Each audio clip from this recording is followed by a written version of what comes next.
ഇന്നത്തെ വചനം വിശുദ്ധ മർക്കോസ് എഴുതിയ സുവിശേഷം 6-ാം അധ്യായം 4-ാം വാക്യം.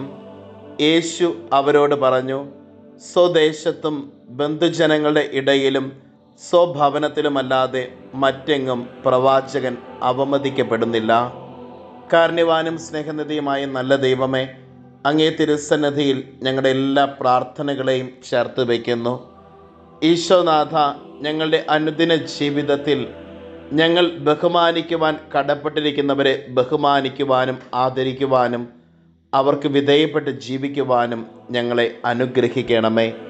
അമ്മേ മാതാവേ, ഞങ്ങൾക്ക് വേണ്ടി മാധ്യസ്ഥം യാചിക്കണമേ. നമ്മുടെ കർത്താവ് ഈശോ മിശിഹായുടെ കൃപയും പിതാവായ ദൈവത്തിൻ്റെ സ്നേഹവും പരിശുദ്ധാത്മാവിൻ്റെ സഹവാസവും നാം എല്ലാവരോടും കൂടെ ഉണ്ടായിരിക്കട്ടെ, ഇപ്പോഴും എപ്പോഴും എന്നേക്കും. ആമേൻ.